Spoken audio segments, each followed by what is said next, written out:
let's bring our friend Mike Golic in and get his take on this thing. First and foremost, Mike, I have to get your take on this here. The tush push, or as we're calling it, the brotherly shove. Ha. Okay? I mean, is it or is it not a football play? Well, I mean, listen, as a couple of former D linemen, I don't know what you thought. I hate it. I mean, I think it's brutally unfair, but nobody gives a damn about the defense anymore. Everything's made for the offense. So go ahead and let, 500 pounds of player push a quarterback, a big quarterback, by the way, to get the yards. I mean, it's hard to stop. I mean, we see short yardage plays, and we know what short yardage plays are. As a D lineman, you go low and try and make a pile and not get pushed back, and you let your linebackers take it over the top. Maybe someone on the D line tries to shoot a gap occasionally, but when you have that much beef pushing the other way, it's tough to stop. So I hate it. The league a few years ago tried to say it wasn't allowed, but never enforced it. Never, I don't think once enforced it.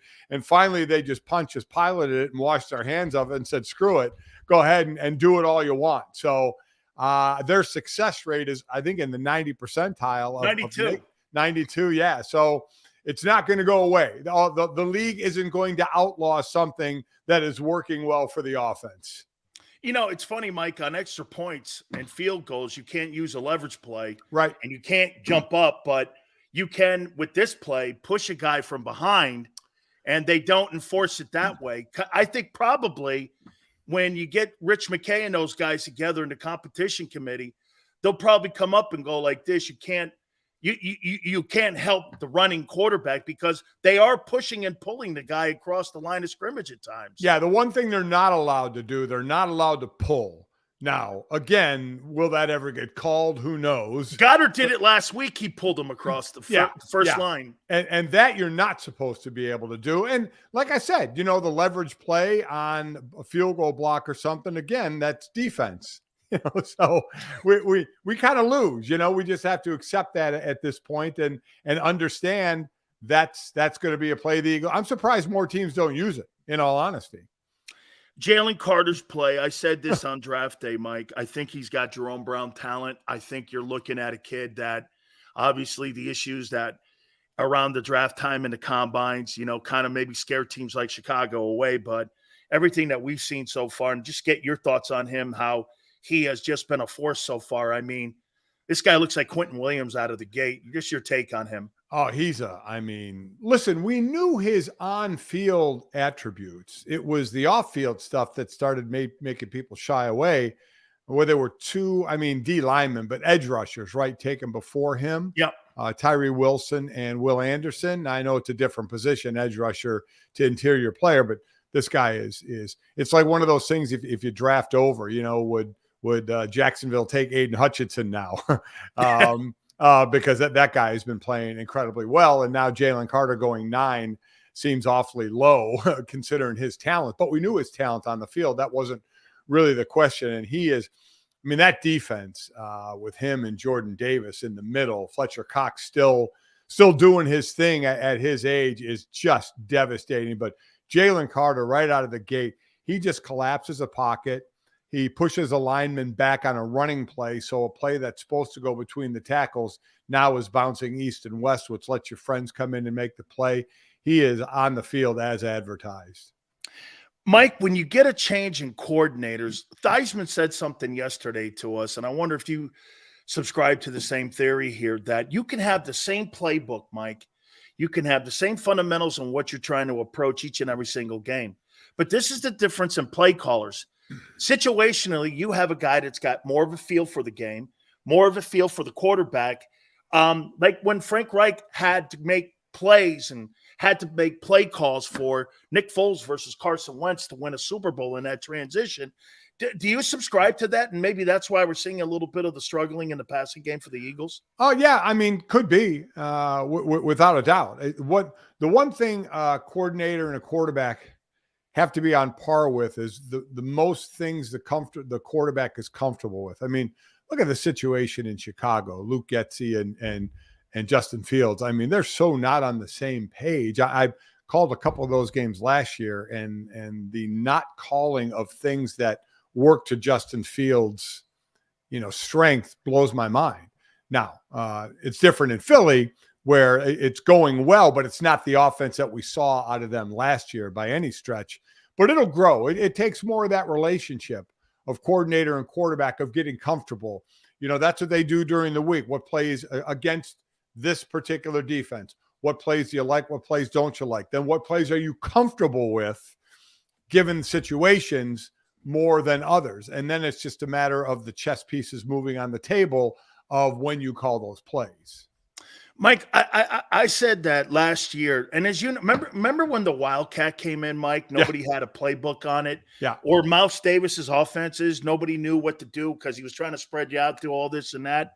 Do you think this year with Hurts, one of the things that they did was they caught up with him a little bit, because you're hearing a lot of people from Belichick to Bowles saying it's kind of a one-read offense because that's kind of what the RPO is. Well, I mean, that's why you don't see any screens, Mike, in the Philly offense, So I would ask you, again, is there another step he can take to get to another level to improve his game? Because he's going to have to. Well, yeah, it would be less RPOs, because you're right. An RPO is, they're picking one guy in the defense and that's who they're reading.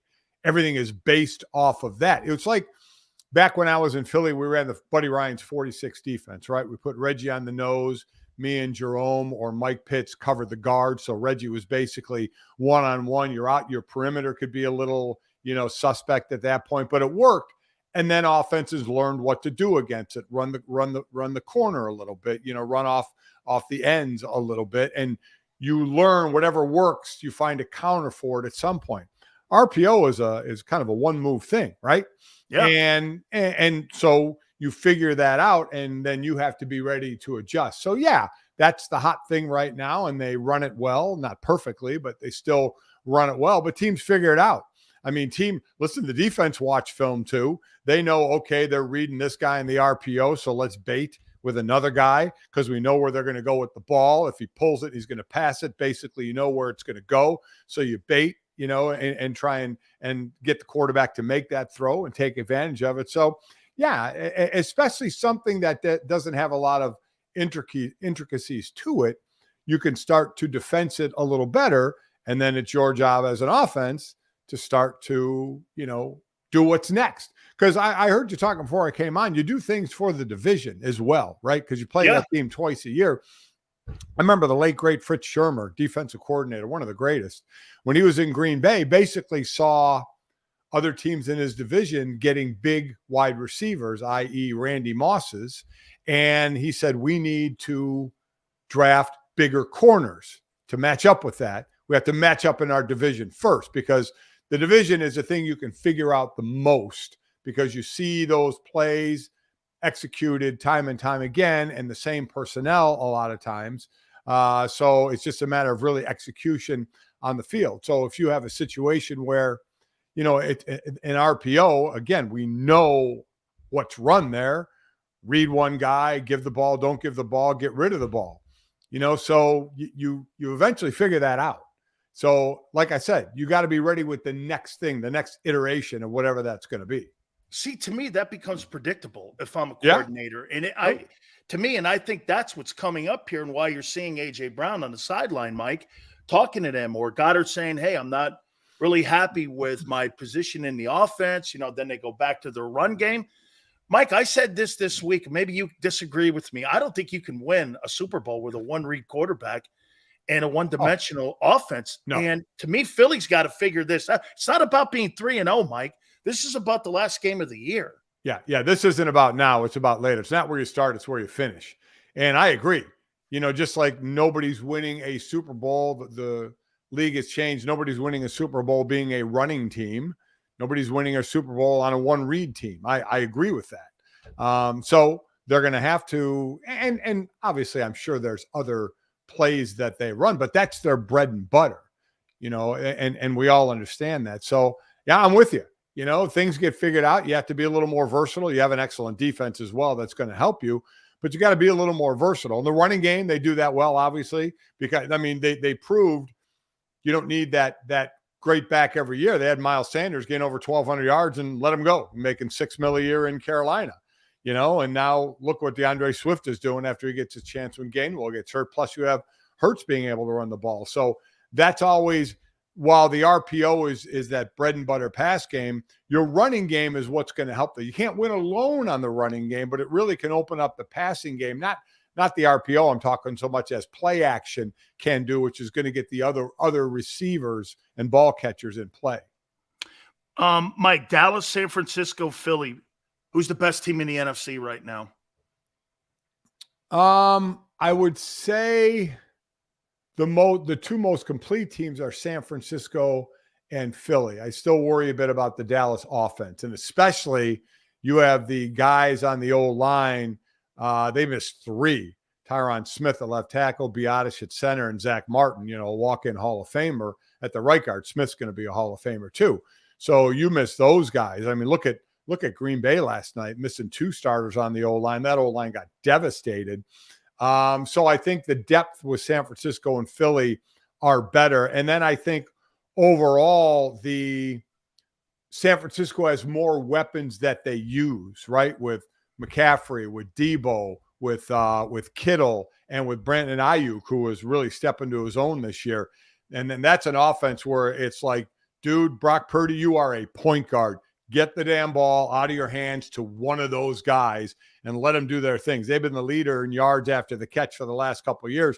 So it doesn't matter if it's a 2-yard slant or a 40-yard, deep ball. It doesn't matter. Now, Miami may overtake them this year in yards after the catch because they're ridiculous. But I would say Philly and San Francisco would be on a collision course because I think they're the 2 most complete teams. You and I both know Brian Baldinger. He's a good friend of both of ours here. And he said something about Montana. And every time you make a comment like this, people think you're comparing Brock Purdy to Montana. Nobody with any kind of common sense is going to compare Brock Purdy to Joe Montana. However, he's got tendencies like Montana, gets the ball out quick, knows where to go with it, pre-snap reads. I mean, Mike, here's a guy that was the last player taken in the draft. Is it really the 4 years he played at Iowa State why he just seems more ready to rock? So I covered him when I was calling college games for a couple of years. And it's a one thing in when you have the players meetings and watch tape and coaches meetings and all that is the one thing I really saw with him is, boy, from the neck up, he had it going on. That, you could talk about the quarterback skills, arm, movement, and all that, especially in today's game where you have such athletic quarterbacks who can throw as well. But he knew where to go with the ball, and he would get rid of the ball. So he had the tendencies that were like, you know what? This could translate at the next level because that's a whole idea of a quarterback. Unless you're a Pat Mahomes where you're a miracle worker as you're running around, right? But if you're a guy, and then that's what the league used to be. They were more pocket passers. Now Purdy can move some, but how smart were you pre-snap? How smart were you 1 second after the snap when the defense tries to disguise? So you see what's going on pre-snap. You kind of have an idea where you're going to go. And then if they change post-snap within a second, if you have to rearrange it and change it, you got to know where you're going to go with the ball. And the thing that helps, it's a great the Kyle Shanahan offense is a great offense. It's certainly quarterback friendly, but they did a great job, he and John Lynch, getting the weapons around it. So you have those guys. But that was the main thing I saw with him. Knew he wasn't going to be a first rounder because there wasn't that wow factor, which sometimes we get too caught up in.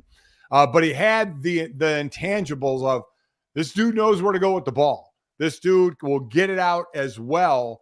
And he was always an intriguing look of what he was going to be like at the next level. And it certainly helps when you go to a good team, right?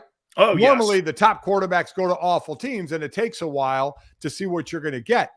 Patrick Mahomes, look at him. Andy Reid's smart enough to trade up for him, so he's still that first rounder, but going to an excellent team makes a big difference. Mike, going back to Dallas a little bit, I said that this is the difference between the Dallas Cowboys and the Philadelphia Eagles is a prime example of what we saw last week. The Eagles are 3-0, not playing their best ball, but they figure it out, Mike. They're 3-0. Dallas drops a game like Arizona turns around and beats Philly. They just aren't consistently in the light all the time for that team to be able to be a true Super Bowl contending team. Mike, I look at this New England game coming up. I could tell you this: that loss in Arizona might even cost them another game this Sunday. Well, I mean you can't. Now it's the NFL, so it happens that you lose games you shouldn't. It more can't happen to you in college because that can cost you, especially the top teams, if you let one slip away or where it can cost you. The NFL, it's all about getting in the playoffs. Last year, a losing record, in the NFC South got in Tampa Bay. So it doesn't matter how you get there, just be hitting your stride by the end of the year. So that's why I hold out hope for Dallas is the fact their defense is excellent. You'll giving away a game every now and then in the NFL isn't the worst thing in the world, unless you start talking about later in the season or looking back on one that may have cost you a number one seed or a seed where you're going to host a playoff game. And I'm sure every team would like to be in that position. But the most important thing is to make sure if you have attrition early, like I talked about their O-line, can that O-line be healthy at the end when they need them the most? It's a team, that's running. I think their average is just under 150 a game, but the passing game isn't really going all that well now, just over, I think, 200 yards a game. So, I think that's an area they need to improve upon, and they're going to have to. You're going to have to be able to throw the ball around a little bit better than that if you want to get where you want to go. CeeDee Lamb was phenomenal last year. So that's part of it that has to get churning, but they're not going anywhere if they don't have a healthy offensive line. Two last questions for you, Mike. Tua Tagovailoa. I mean, boy, I'll tell you what, look at the Dolphins. Chris Greer, the GM, picks up the option, Mike. $18 million, $19 million, whatever it is. This guy looks like Patrick Mahomes. I mean, it's the health issue, obviously, but they threw up 70 points, Mike, last week without Jalen Waddle. And they sat him almost for 2 quarters. I mean, you think that Dolphin team is Super Bowl on it? Think about the other side of it. Could you imagine Denver defense being in film the next day? My God. No way. I mean, how much that would be going through my mind during the game of, oh my God, I got to watch this again, of just how brutal that was. I picked Miami to win the division. I picked Tyreek Hill to be Offensive Player of the Year. I just think they have that explosiveness. The question was going to be, how is the run game? And Mostert runs extremely hard. And then how is the defense going to play? Well, I talked to last week Durham Smythe, their tight end. And I said, now really go inside. I said, we see completions out of quarterbacks, but what about the completion where the quarterback lets you run with it after, throws you open, hits you in stride? That's the completion you're looking for. Aaron Rodgers was always so great at that. And he said that's worked on so much, and it's such an emphasis because they have such playmakers. And while Tyreek Hill is a deep threat, we know that you can lay the ball up, but they have guys who you run a 3-yard in route, a 3-yard slant, can take it to the house. But that ball has to be perfect. That ball, they got to catch it in stride. The ball has to be put where the receiver can do damage after the play. And Durham said that's what Tua does so well, and he does. He's incredibly accurate, but again, it's not just the completion. It's the way the ball's completed and what kind of chance are you giving your receivers to catch the ball. And I'm sure you saw that stat. Yeah, they do the fastest player during the week, and it's always been a Miami Dolphin. When they're running with the ball to score, it's been unbelievable. But so much of that is on Tua putting the ball in a great spot.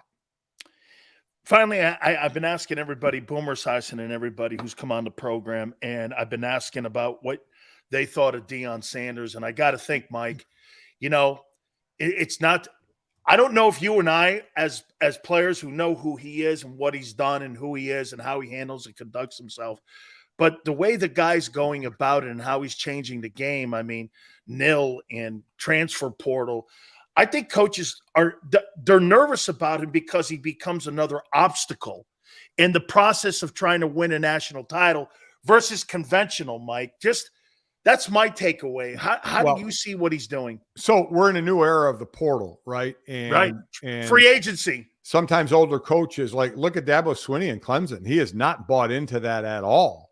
And, it's adapt or die. Now, not to say you got to get 86 of them and redo your team. Colorado was just in that position.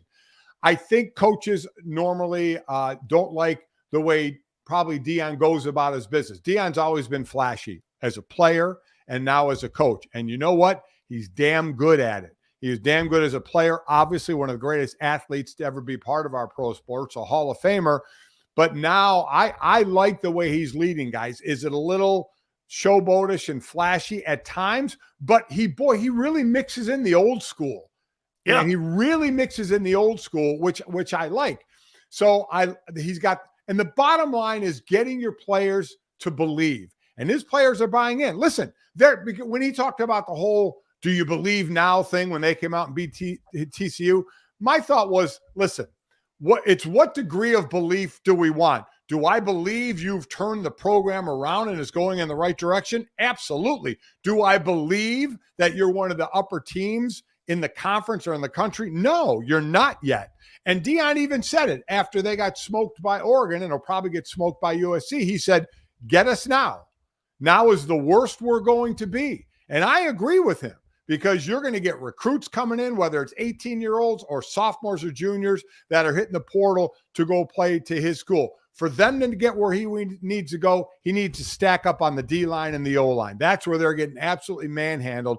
But I love the way, and again, I think most coaches aren't real happy with how out and in the open he is about it. But that's always been Prime, man. I mean, and I knew when they were getting beat by Oregon that he was going to handle it the way he did. We got our butts whooped. We have to learn from this. It's a learning experience. Get us now, it's the worst we'll ever be. He said all the right things. So I dig what he's doing. He's turned that program around. It'll still be a little bit, but he's turned that program around. Mike, let me sneak Notre Dame on you. Are you happy with the direction of the program? Oh, absolutely. I love Marcus. Marcus is a great recruiter. Listen, we got a throwing quarterback in Sam Hartman. So when you're down 10-0 to Ohio State in the last few years, you'd be like, oh no, we're in trouble. We don't have a throwing quarterback to come back. Now we do. We came back. We're leading the game 14-10. Was it inexcusable to have 10 players on the field for the last two plays? Absolutely. And you know what? The coaches know that. The players who were supposed to be in the game know that. It's a bad mistake. And it happened on a monster stage, right? It couldn't have been on a bigger stage for that to happen. So yes, was that embarrassing? Yes. Should it not happen? No, that should not happen. But they were toe-to-toe with Ohio State, throwing haymakers back and forth. They're one of the better teams in the country. And now going forward, what you do, you root for Ohio State, and because that helps down the road. And you know, because as playing at Notre Dame, you know this, you're independent, you're going for the title, which means you got to get in the playoffs, which means you can't have more than one loss. They know that. And no two-loss team ever made the Final Four. When we go to 12, that may change. But right now, one more loss, and that part of their goal is done. And they know that. They put themselves in that position, unfortunately, with that loss. But I'm a big fan of Marcus Freeman. The players buy into what he's selling. He's an excellent recruiter, and I like the direction it's going. I'm going to send you out with this one here about your brother, Bob. I'm a voter for the Hall of Fame, and I didn't realize that when Bob left Notre Dame, he was the all-time leading tackler in Notre Dame history. And he's now second, and I think Grable, I think he is number one. How is that guy not in the college football Hall of Fame, Mike? And no one's pushed him. Well, I think that's it. And I don't know the process, Dan. I'm going to be honest with you. I don't, but I caped for him when the last group was mentioned, and there was a linebacker from Notre Dame, Michael Stonebreaker, who made the College Football Hall of Fame. And I preface this by saying Stonebreaker deserves to be in the College Football Hall of Fame. You know, consensus All-American, 88 title team, tons of tackles. He deserves to be there. My argument was, if it does deserve to be there, my brother deserves to be there. My brother Bob was a two-time All-American, consensus his senior year, won a national championship against when they beat Texas in '77, left as the leading tackler of all time. Bob Crable is now number one. My brother is number two. Manti Te'o is number three. My brother Bob and Bob Crable are tied for most tackles in a game in Notre Dame history with 26. So Bob has done everything that you need to be in the College Football Hall of Fame. Dan, I just think it's been such a long time. Yeah. It's been a forgotten name. And I've tried on shows like this or my own show to say, man, look at his stats. Look at some of the guys that are going in, deserve to be in. But if they deserve to be in, my brother Bob deserves to be in. And you get till, I think it's 50 years after. Yep. So he graduated in 79. So that's what, till 2029. So he's got a few more years. And he just needs somebody to be behind him. I know I am. And I talked about it. And I went to the committee and I said this, I go, have you guys ever debated Bob Golic? I go, this guy won a national title. You put Stonebreaker, and I go, and I'm with you, Mike. I'm no shade on Michael Stonebreaker. Nothing like that. But I'm like, wait a minute. You put that guy in because what? He's more recent? It's recency bias, Mike. Well, and think about it. Bob Crable is in the College Football Hall of Fame and should be. Manti is going to be in the College Football Hall of Fame, right? And he's behind my brother in total tackles. Now, Manti got a lot of hardware as well. So, and Manti didn't have a title. Bob Crable didn't have a national title. My brother Bob did. And my brother Bob was the MVP of the game they won and beaten Texas. And the Heisman Trophy winner and the Outland winner on defense and the Lou Groza Award winner on Texas. Man, they beat him, and Bob was the MVP of that game. So I don't know what more he needs to do to be in the College Football Hall of Fame. And for those out there, it was Earl Campbell in that game. Yeah, Earl Campbell. Russell Erkslaben was the kicker. Brad Shearer was the Outland Trophy winner, the defensive lineman. Yeah, and they smoked them 38-10 in that game and won the title. So, Dan, I'm with you. I'm with you, and I'll continue to talk about them and such, and just hope it can happen for them. Absolutely. Mike, you gave us so much of your time. Tell the great folks how they can find you on DraftKings and your show. Are you still doing it with your son? Yeah. We officially now, it was just his show, but now we've changed it to our show. It's called Gojo and Golic. It's on 8 to 10 Eastern every morning. So I'm back to doing morning shows, not 6 to 10 anymore, but 8 to 10. And it's on Samsung TV Plus, Roku, and some of these other streaming places that I don't even know how to pronounce anymore. But Roku, Samsung TV Plus, DraftKings YouTube channel, DraftKingsNetwork.com. So all the ways you can get the streaming things in this new world we're in, where everyone asked me, oh boy, how is it different? And I said, you know what? I turn on a microphone and I talk. Where they dispense it, that's up to them. That's not my job. You know why you're such a good man, Mike? You see these people that get pushed off of shows and they're still bitching and complaining and arguing and barking about this undisputed or first take or this and that. Man, you were so uncool treated at a particular place that I won't mention on how it was handled. And yet you've handled yourself like this. You know, that's not me, man. That's for others to decide that kind of crap. So it's how you've conducted yourself, Mike. I think that's what attracts people to you and how people listen and watch you. I appreciate that. The way I look at it, when I got cut from the Houston Oilers and then cut from the Miami Dolphins, there's no time to look back on that team and say, I'm mad at that team. I got to look forward and see what my next team is going to be and got to move on. Same in this situation. Mike, thank you so much, my friend. Have a great weekend. Make sure you check his show off at DraftKings, and him and his boy do the show. Thank you so much, my friend. You got it, Dan. Take care. You bet. Mike Golic spending so much time with us. We really appreciate him coming aboard like that. So